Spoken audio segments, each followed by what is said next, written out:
प्रभु में आए, आपको एक अलमारी दे दी गई, अलमारी में 8 खाने हैं, 8 खानों में अलग अलग ब्लेसिंग्स हैं, चाबियां आपके हाथ में, अगर खोलेंगे नहीं तो आपको मिलेंगी नहीं। चाहे वो आपके पास है, आपके सामने है, पूरी अलमीरा, पूरी अलमारी आपके सामने, लेकिन तब भी आप खाली हैं, आपके हाथ खाली, आपका जीवन खाली। जब तक आप उस चाबी को, अगर सोना चाहिए तो सोने वाली, कैश चाहिए तो कैश वाली, चांदी चाहिए तो चांदी वाली, अगर जब तक स्पेसिफिक उस चाबी को, उस खाने को खोलेंगे नहीं, तब तक वो बरकत आपकी लाइफ में नहीं आएगी। आप क्रिश्चियन तो बन गए, मसीह में तो आ गए, प्रेयर कितनी है? 0। बाइबल रीडिंग कितनी है? 0। फास्टिंग कितनी है? कभी कभी भूख बहुत लगती है, शुगर है जी तो 12 बजे तक रखो, दवाई खाते हैं 2 बजे तक रखो। मैंने आपको थर्सडे तक बोला, हमारी फास्टिंग अभी भी कंटिन्यू थी और शायद फिर कंटिन्यू हो जाएगी।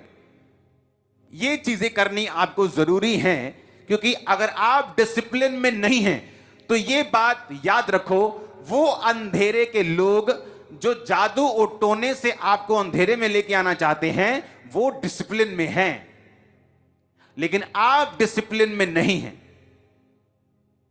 इजरायली राजा हारने लगा जब दूसरे अन्य जाति राजा ने अपना बड़ा बेटा कुर्बान कर दिया, तो इजरायली देखने लगे कि हम कैसे हार सकते हैं, कोई अपने देवता को कुर्बानी दे, हम कैसे हार सकते हैं? क्योंकि परमेश्वर नाराज था कि वो तो कुर्बानी की अहमियत को समझते हैं कि उसने अपना बेटा कुर्बान कर दिया और तुम लोगों से भेड़ें कुर्बान नहीं हुई, तुम लोगों से बैल कुर्बान नहीं हुए, तुम बलि लेके नहीं आए और दूसरे लोग बलि देते रहे, तुम मुंह से करते रहे। इसलिए बाइबल में जब भी लोग परमेश्वर से मेल मिलाप के लिए जाते थे तो शब्दों से नहीं कि परमेश्वर हमें माफ कर, बलि लेके जाते, भेड़ लेके जाते थे। होम बलि भेड़ के साथ, मेल बलि भेड़ के साथ, पाप बलि भेड़ के, कुछ देते थे हमेशा, ताकि जब आप देते हैं, बोते हैं, तो ये आपके कर्म को, आपकी प्रेयर को सच में उसको ठप्पा लगाता है कि मैं रियल हूं, मैं सच्चा हूं, मैं जेन्युइन हूं, जो मैं मांग रहा हूं उसके पीछे मेरी मंशा राइट है और मैं जेन्युइनली उसको मांग रहा हूं, मेरा पूरा विश्वास है।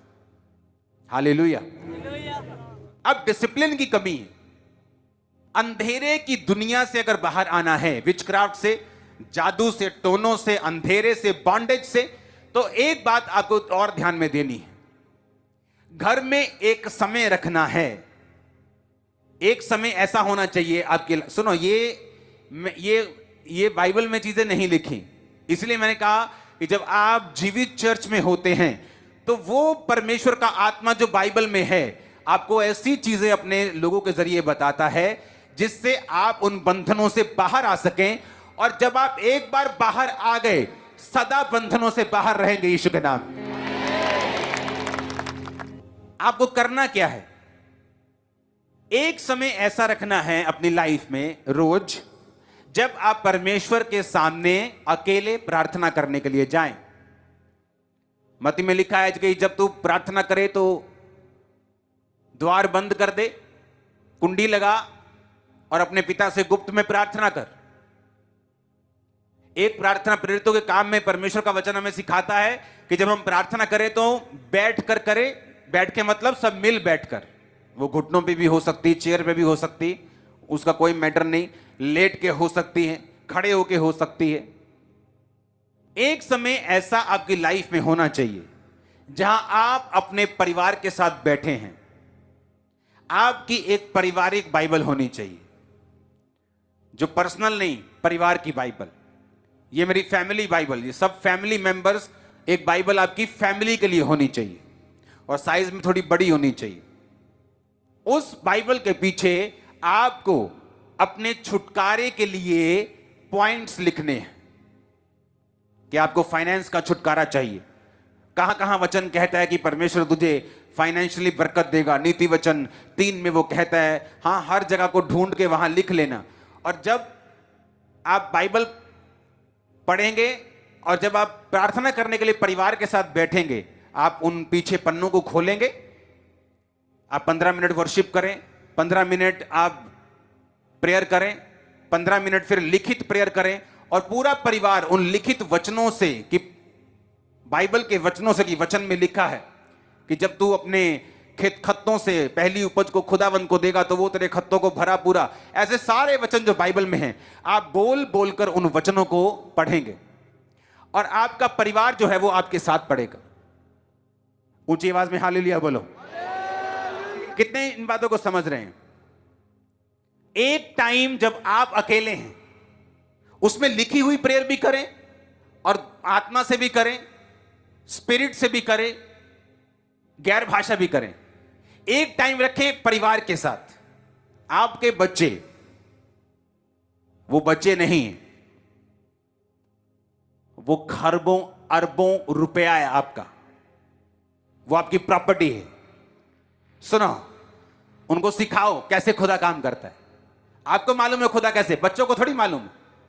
जब आप परिवार के साथ प्रेयर करेंगे कि आपको फाइनेंस का बंधन है, आप वचन पढ़ेंगे, प्रार्थना करेंगे, टाइथ बोना शुरू करेंगे, प्रेयर के बाद भेंटों को बोना शुरू करेंगे। आपके बच्चे देखेंगे अच्छा भेंट बोनी है, टाइथ बोना है, प्रेयर करनी है। जब आपको बंधनों से बाहर निकलता हुआ देखेंगे, साथ साथ उनको मालूम होगा कि जिस खुदा को मैं मानता हूं वो मेरा सच्चा है और छुड़ाता है। उनका फेथ बनेगा, पाप से दूर रहेंगे, गलत चीजों से, नशों से दूर रहेंगे। और इस तरह से आप उनकी लाइफ को बिल्ड भी करेंगे। और दूसरा, आप अपने परिवार में बैठकर, वो पर्सनल परिवार होना चाहिए, जस्ट आप, आपके बच्चे, आपकी वाइफ, हद आपके मां बाप, बस ये परिवार। ताया ताई नहीं, चाचा चाची नहीं, वो अलग अपने रूम में प्रेयर करें, मेरी ये सलाह है। अगर इकट्ठा कर रहे हैं तो उसमें कोई बुरी बात नहीं, आप कर सकते हैं, प्रॉब्लम कोई नहीं। लेकिन एक पर्सनल परिवार की प्रेयर जो सिर्फ मां को, बाप को, बच्चों को मालूम है।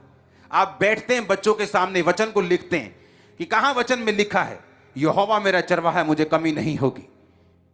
यहोवा के खोजियों किसी भली वस्तु की कमी नहीं होगी। आप उन वचनों को क्लेम करके प्रार्थना करते हैं रोज अपने बच्चों के सामने। आपके बच्चे भी कर रहे हैं, आप भी कर रहे हैं, वाइफ भी कर रही। होगा क्या? करें वो चीजें आपकी लाइफ में जब पूरी होनी शुरू होंगी, आपका पूरा परिवार फेथ से भरा हुआ होगा। जो बाइबल के पीछे आपने वचन लिखे हुए होंगे, एक एक वचन आपके जीवन में पूरा हुआ होगा और आपको मालूम होगा कि ये हमने प्रेयर की थी, देखो बच्चा प्रेयर पूरी हो रही। पेंसिल के साथ लिखना, उस पेन के साथ नहीं। जैसे प्रेयर पॉइंट कंप्लीट हो जाए उसको मिटा देना, अलग दूसरा प्रेयर पॉइंट, फिर और प्रेयर पॉइंट। उनको मालूम होगा कि हमने प्रेयर पॉइंट से प्रार्थनाएं की हैं। अगर नहीं मिटाना चाहते ना मिटाओ, पेपर एक ऐड कर लो, वो ज्यादा अच्छा कि लिखा हुआ रह जाएगा पेन से। आपको मालूम होगा ये प्रेयर रिक्वेस्ट भी कंप्लीट हो गई, ये भी पूरी, ये भी पूरी, ये भी पूरी, ये भी पूरी, ये भी। आपका विश्वास सातवें आसमान पे होगा जब आप देखेंगे खुदा कैसे काम करते हैं। प्रॉब्लम ये हमने तैयारी नहीं की और हम डिसिप्लिन में नहीं। हमें लगता है बच्चों को प्रार्थना करवाने की जरूरत नहीं, हमें लगता है कि माँ बाप को प्रार्थना में बुजुर्ग को बैठाने की जरूरत नहीं, हमें लगता है हमें अकेले प्रेयर करने की जरूरत नहीं। हम कर चुके हैं परिवार में। पारिवारिक और अकेले दोनों प्रार्थना आपकी जिंदगी में होनी चाहिए अगर आपको कंप्लीट छुटकारा पाना है। उसके बाद भी अगर आप ये चीजों को फॉलो नहीं करते तो अपने बॉन्डेज में रहने का कारण, अपने बंधन में रहने का कारण फिर आप खुद हैं। फिर आप परमेश्वर को कंप्लेंट मत कीजिएगा कि परमेश्वर मेरी जिंदगी में काम